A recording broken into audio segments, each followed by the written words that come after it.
Labour అనే తేడా లేకుండా అందరినీ సమాన దృష్టితో చూడాలి. ఆహారం, ఇల్లు, ఆరోగ్యం, విద్య, కుటుంబం, విశ్రాంతి, వినోదం, వికాసం, భద్రత అన్నింట ఉన్నతమైన జీవన ప్రమాణాలతో వేతనాలు శాస్త్రీయంగా అమలు చేయాలి. భూమి మీద ఎవ్వరికీ హక్కు ఉండకూడదు. అలాగే భూమి లేని వాడంటూ ఎవ్వరూ ఉండకూడదు. రత్నగిరి, సతారా, నాసిక్ ప్రాంతాలలో కోటీ పద్ధతికి వ్యతిరేకంగా ఎన్నో రైతాంగ పోరాటాలు సాగించి ఎన్నో విజయాలు సాధించాం.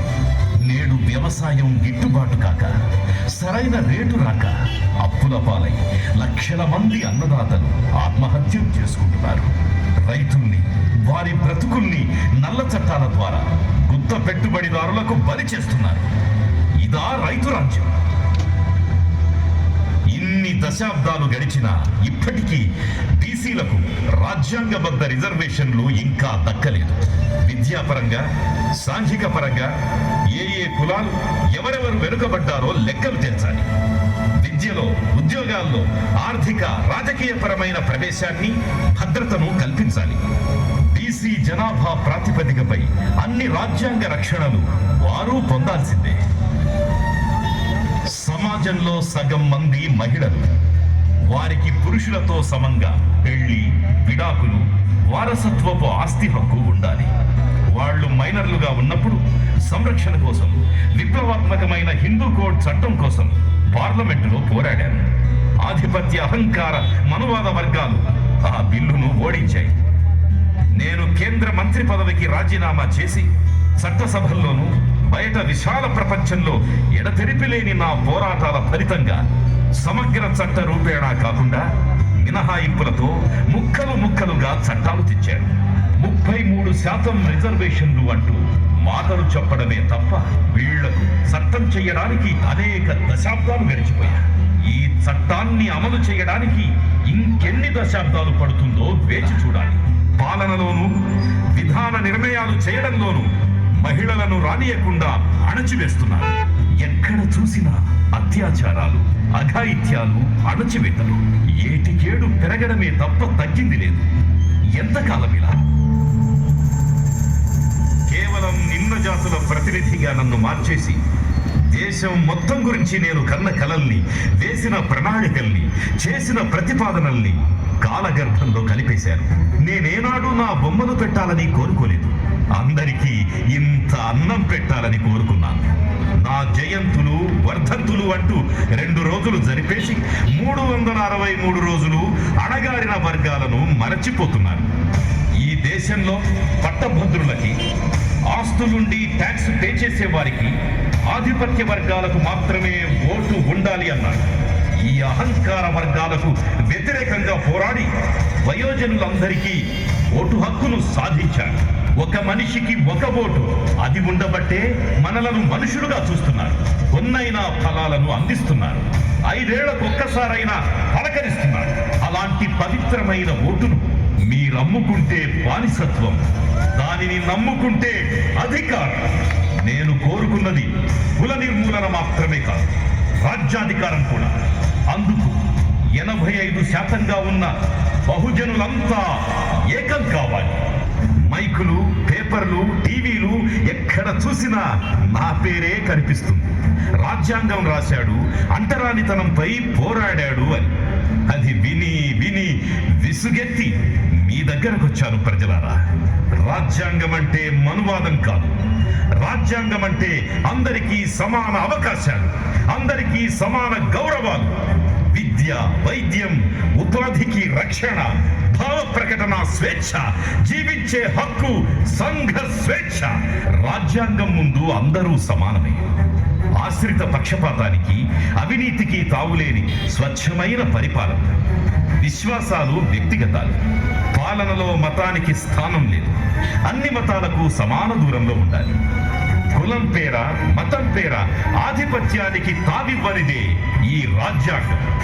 భిన్నత్వంలో ఏకత్వమే రాజ్యాంగ స్ఫూర్తి.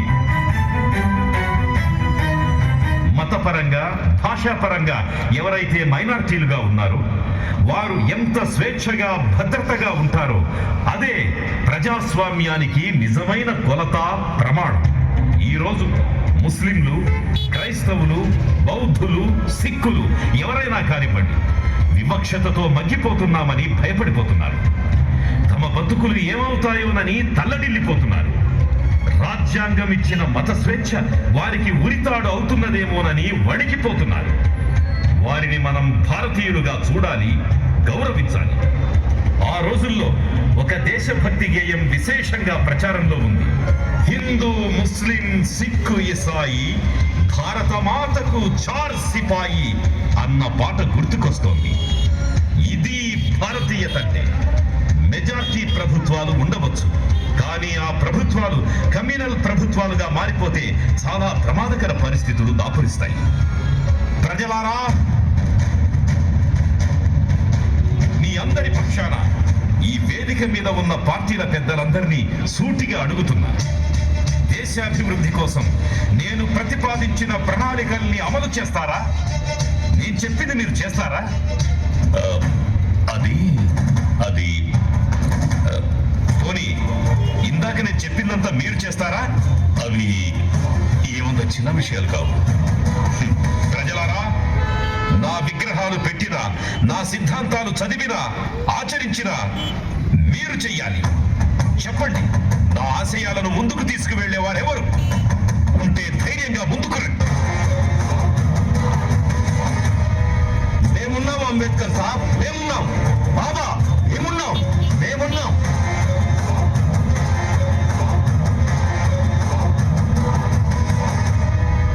ఇప్పుడు చెప్పండి, రాజ్యాంగం రాసి నిమ్న జాతులకు రిజర్వేషన్లు కల్పించడమేనా నేను చేసింది? లేదు బాబా, ఇన్నాళ్ళు మేము అదే భావంలో ఉన్నాం. మమ్మల్ని క్షమించండి. ఈ దేశం కోసం మీరు ఎంతో చేశారు. మీరు ఈ సువిశాల భారత జాతికి ముద్దు బిడ్డ.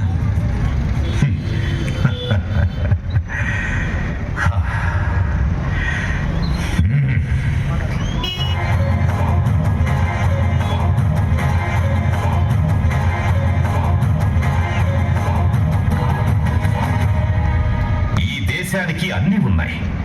ప్రపంచంలో అత్యధిక యువకులున్న దేశం మనదే.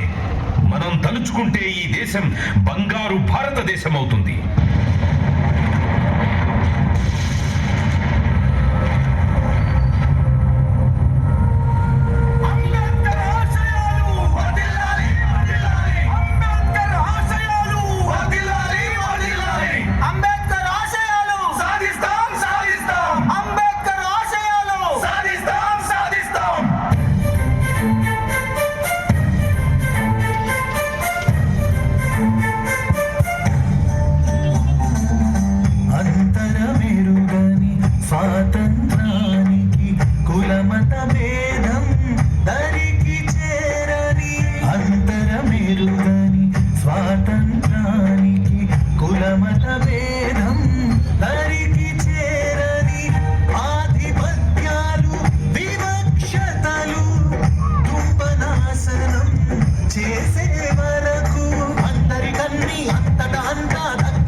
the program.